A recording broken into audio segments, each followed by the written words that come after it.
We are through half of 2025, which means it's a top 5 games so far of 2025. These aren't the newest games, these aren't the oldest games. Some of these are even emulated, well, one in particular is emulated, and if you follow my channel, you'll know exactly what game I'm talking about, but you'll be surprised where I place it on this list. So let me know in the comments below what some of your games so far of 2025 have been on Steam Deck. But without further ado, let's get into it. But honorable mention, we've got Cult of the Lamb here. I really enjoyed this game, but it couldn't quite make it onto the list due to it only being 5 titles, and so I had to pick and choose, and unfortunately Cult of the Lamb is not in my top 5. But without further ado, enjoy the rest of the video. Number 5 on our list is Alien Fireteam. This is quite a good co-op shooter that I've been playing with 2 of my mates. Highly recommend if you're looking for a laid-back actual co-op shooter. It is like, it looks full on, and it is if you turn that difficulty, if you crank it right up. But if you just play it on normal with 2 other friends, you can really have just a good time, talk some shit, and kill some aliens. It's you know, you can't ask for much more about that. It is an older title and it runs reasonably well on Steam Deck. You're getting in the mid-30s to high 20s. The frame rate does go up and down quite a wee bit. But as you can see here, you've got heaps to unlock. You have a massive perk tree to work on. There's 6 or 7 classes to unlock and upgrade. You've got things like me, I'm playing an engineer who places turrets. You've got a dude, the phalanx, and he's got a big shield and you can shoot past it. You've got the standard heavy with the old pulse cannon, pulse rifle. You've got plenty of choices here in terms of gameplay. There's also horde mode as well as the campaign. So you've got a campaign which is 4 biomes, and there's 3 or 4 missions in each one, and then there's a DLC expansion along with horde mode as well, if you want to just grind out those enemies and kill yourself some alien scum. And there's also AI if you want to play solo. That is definitely doable. That's what I'm doing right here. Is I've got some bots with me and I'm just running through a mission just to get some loot, and yeah, it's rinse and repeat. You know, you're gonna get, you know, a good 10 to 20 hours out of this, depending on, you know, how many levels you want to grind on each class, or if you're just gonna go through it for the story once, just for the one-time playthrough. And the story itself is pretty solid. So next game. Number 4 on our list is Dredge. I had to put this on here. I was gifted this by one of my good friends. He really wanted me to play it, so I was like, alright, and yeah, he gave it to me as a present, and I got carried away with this game. It is refreshingly fun. It's Cthulhu-esque, which is awesome, but it's also not, it's not a cozy game, but it kind of is, because you just go out fishing.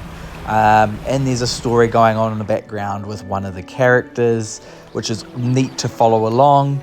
But the whole thing is just go out there, catch some fish, trade them in for some more money, and buy more upgrades. Basically, as you can get some like crab pots and put some crab pots out, or you can get a trawler to trawl fish.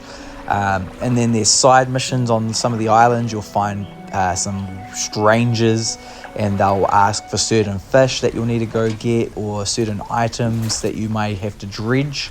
As named Dredge, you do dredging to pull up materials to upgrade your boat with new pieces of equipment, and to upgrade the amount of storage you have and things like that. And one of the mechanics is when you don't move, time doesn't move, so you don't have to, you know, every second you move is 1 minute in time, or an hour in time, or something along those lines. But it works out really well, and it gives off some really cool vibes at night. And the mechanics for catching fish is as simple as, right? Like, it's super chill, but with these cool Cthulhu-esque vibes mixed in.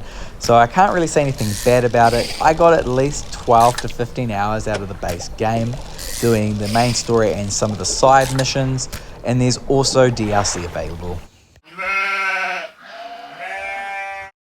Number 3 on our list is Atomfall. I want to shine a light on this game. It deserves more praise. It's been out for maybe 6 months. DLC's just dropped for it. I have not played the DLC. I got about 27 to 30 hours out of the main campaign for me, and that was on a single playthrough. There's multiple endings you can work on if you so desire. I do really like the title in general, and if you don't know what it is, it's a first-person exploration game where you go around working for factions, killing enemies and outlaws, and finding out what happened at the power plant where the game takes place in Winterscale, this little town in Upper England, I guess, and it's just brilliant. And I just love the art of this game. I love the green rolling hills. I love the old stone cottages. I think aesthetically it's one of the best looking games I've seen this year, and the gameplay is solid too. While not the best, the AI is a little bit wonky. It does play pretty well on Steam Deck. You're getting 30 to 40 FPS most of the time, and you can really just enjoy it as is. You don't need any kind of upscalers. They don't even offer them in this game because it's actually pretty well optimized, and it's made by the guys that make the Sniper Elite games, if you weren't sure. But that's a quick overview of what Atomfall is, but you have to really give it a go for yourself and wait till it's on sale, or you really want to try it out. But I really do recommend this title, and it feels like it's got a little bit lost in the shuffle of 2025 so far. So I just want to shine a light on this game. Look at this opening area here. This is when you're leaving the bunker for the first time. It's absolutely gorgeous. And yeah, that's our number 3. We are heading on to number 2.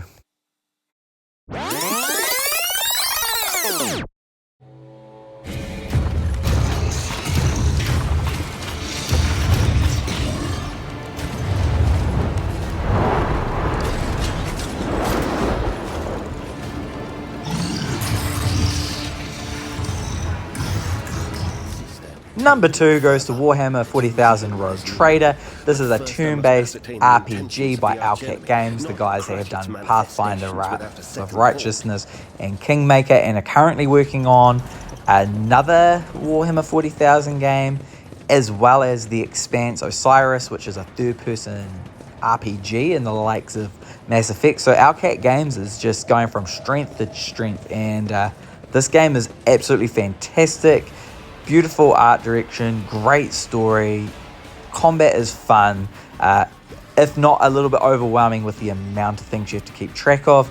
But once you get past that hurdle and learn what everything does, you're in for a great deep RPG experience.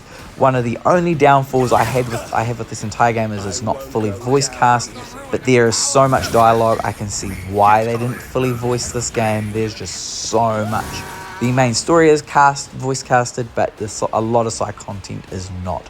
There's some great companions that you'll have to pick and choose who you want to go on missions with and who you want to romance. It's got everything you want from a big space opera RPG set in the Warhammer 40,000 universe.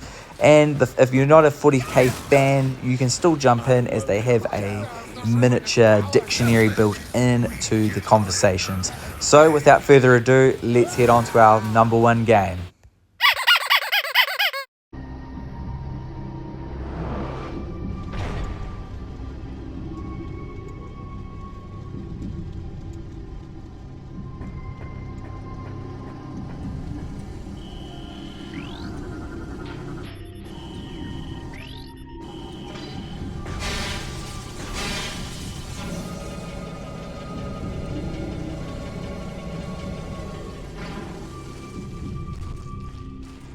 That's right, Metroid Prime 2 is my number 1 game so far for 2025. Not to say it will stay here by the end of the year. There's potential that Metroid Prime 4 will take that spot, but 2 Metroid Prime games on my list for 2025 is going to be hilarious in my top 10 for this year. But I really love the atmosphere of number 2. Even though it's an older title, it's 20 years old, it still is fantastic. This opening here really sets a great mood, and it only gets better the further you get in. meeting the inhabitants of Ether, as well as the evil enemies of the campaign, along with Dark Samus. There's just so much going on here. You scan so if you don't know what this game is, I know I'm jumping around a little bit here. It is a first-person adventure action shooter puzzle game, I guess. I really like the way the Metroid Prime games aren't straight shooters. They've got that little bit extra there. They just make them feel a little bit more unique. It's not just Call of Duty, or it's not just Battlefield. It's its own thing, and I really appreciate that. And I feel like Metroid Prime in general is just underappreciated, and the sales numbers seem to show that out. So I really wanted to shine a light. Of course, this is my emulated title. You can also play it on your Steam Deck by using the Dolphin emulator. I do have a physical copy of this game for GameCube, so just to be realistic here, Nintendo may end up putting out NSO, who knows, on the Switch too, which would be awesome if they did. But for the current time, I just emulated it on my Steam Deck, and it ran a treat. I ended up using the Wii version with the Prime hacks, which gives full native analog controls, as originally they ran on a single analog stick. So yeah, this is my game so far for 2025. I don't think this will stay here. I have a feeling Metroid Prime 4 or Donkey Kong Bonanza will take the spot. But anyway, thank you for watching, and I'll see you in the next one.